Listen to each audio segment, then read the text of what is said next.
access to justice at the local and national level. So how can we find justice in our local communities and at the national level when rights are being violated? This is a tricky question to answer on a general and global level, as a relevant answer depends to a very large extent on who you are, what violations you've experienced, and whether they're being committed by the state or by non-state actors. What your country's laws say on freedom of religion or belief, and how these laws are implemented in reality. The answer is also going to depend on whether the legal system in your country can be trusted, and whether there are non-legal human rights institutions such as well-functioning ombudsmen or minority commissions.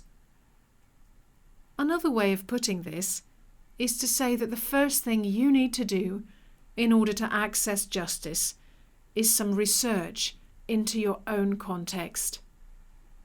In this film, we're going to give you some pointers about the kind of information you need to find so that you and your organisation will know what to do when rights are violated.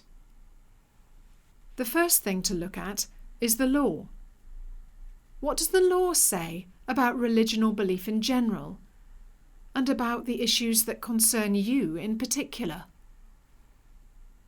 The National Constitution plays an important role in setting the overall framework for how freedom of religion or belief is to be implemented. What does the Constitution of your country say? Looking at the issue that concerns you, is it handled in civil or criminal law? And are there local bylaws that might be relevant? It's also important to look at bureaucratic regulations that have to be followed. For example, what regulations apply to building or running places of worship, religious charities or schools? When you're looking at the law, it's important both to find out if there are laws that can be used to support your rights, and if there are laws that undermine your rights. Sometimes national laws aren't in line with the Constitution, or local bylaws contradict national laws. Knowing this can help you choose the best strategy. If you don't know much about the law, then finding the information you need might sound like a daunting process. A great shortcut is to ask a civil society organisation that specialises in the issue, or a national network of faith communities that has the information you need. It's also very helpful to have good, trustworthy lawyers to help you when you want to understand what the law says, report a violation, or challenge a law. Is there a lawyer within your community that could help? Or a non-governmental organisation that provides legal help to minorities or victims of human rights abuses? In India, a number of lawyers in 2014 formed a national hotline to which individuals could call in order to receive free legal advice when they experienced freedom of religion or belief violations. If similar networks of trustworthy human rights lawyers exist in your country, then do contact them for help. Once you know what the law says about your issue of concern, you need to find out who you can turn to for help. Let's start with your local police station. Local police stations should be key to enabling people to access justice. Their work to collect evidence and document crime forms the basis of successful convictions. So it's important to know and understand the procedures for reporting a crime.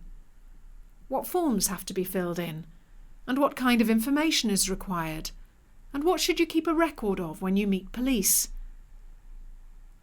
If possible, it's a good idea to build a relationship with your local police station in order to try to counteract any prejudices officers have and help them take the risks your community faces seriously. A problem common in some countries is that local police officers are unaware of the rights of citizens and of laws concerning religion or belief. Finding ways to raise police officers' awareness of legal rights might prove useful in motivating the police to act more effectively when violations happen. Local police stations should also be key to preventing crime. Making them aware of rising tensions between religious communities at an early stage is one way for religious communities to help the police to act early to prevent violence erupting. In the United Kingdom, an NGO called Tell Mama documents hate crimes against Muslims. By mapping where and how often attacks occur, they're able to show the police, local authorities and local religious leaders that tensions are rising in a particular community and encourage them to act to prevent the situation from escalating. Of course, dialogue with the police isn't always possible. In some places, the police are deeply prejudiced, corrupt, or actively involved in violations. But where it is possible, dialogue can be a very useful method. Constructive relationships of dialogue with local police can be of great value to individuals and communities affected by freedom of religion or belief violations.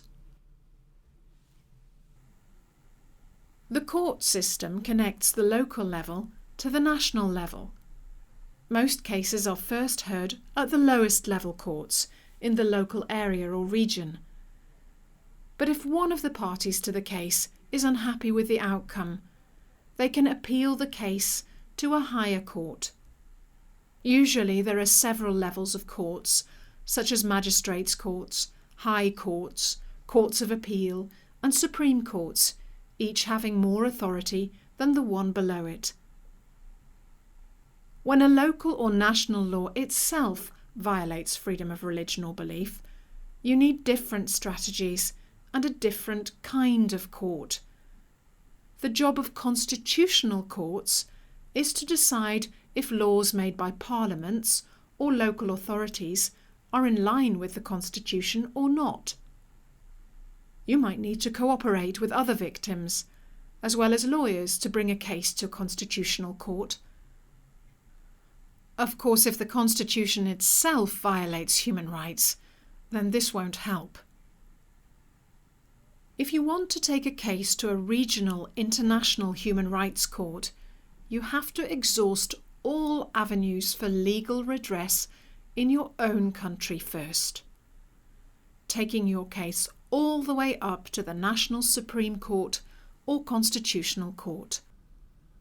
Another way to change laws is to work with advocacy and awareness raising, to make politicians understand why the law is problematic and create public opinion in support of change.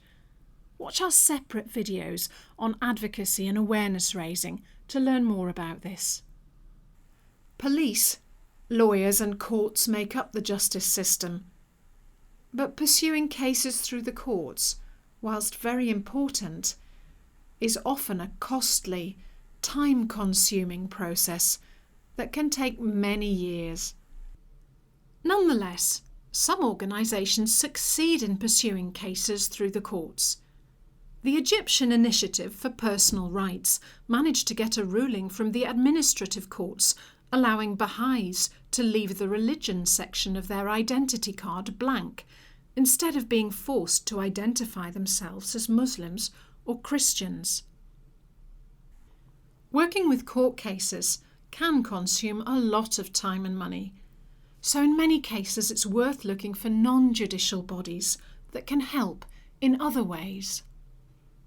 In many local contexts, religious or community leaders and politicians can use their influence to help put things right when a violation occurs.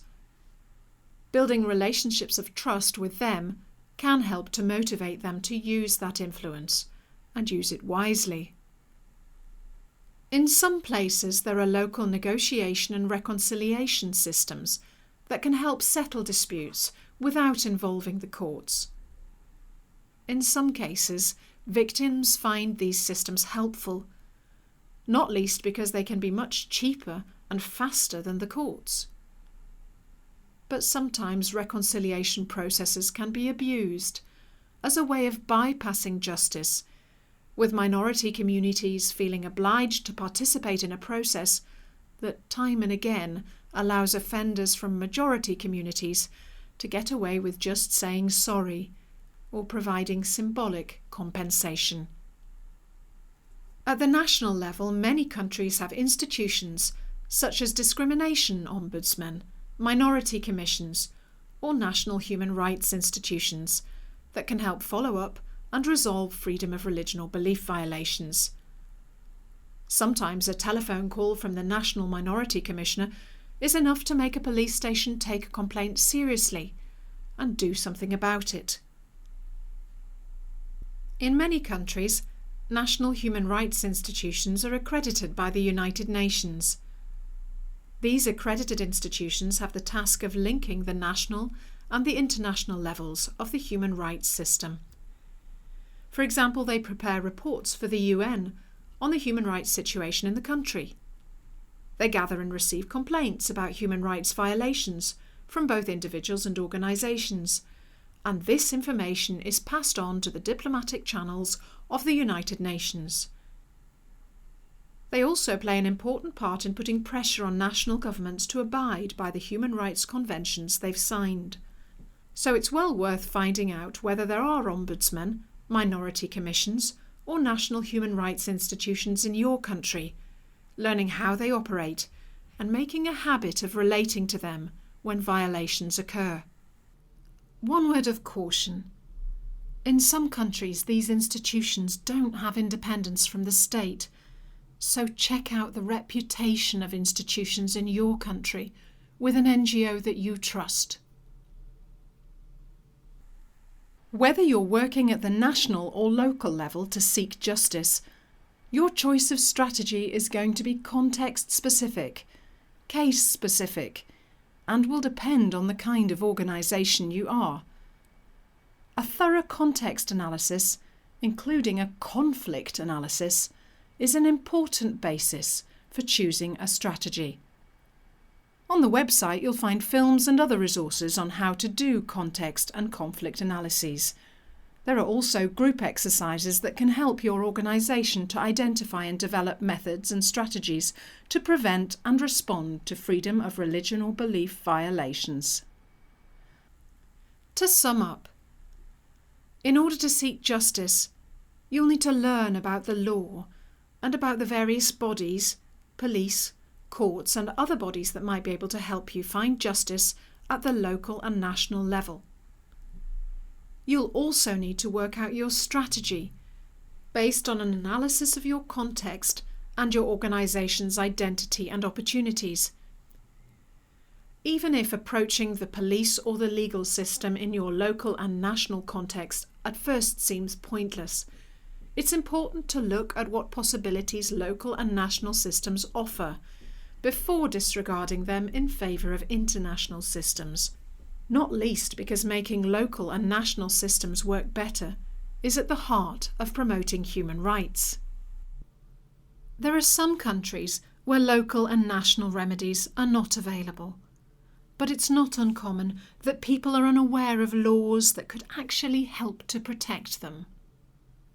And if you want to take a specific case to international courts or complaint systems, you will usually need to exhaust the possibilities of getting help at the national level first. In the next 3 films, we'll look at how international levels can be approached and used in order to access justice when freedom of religion or belief is violated.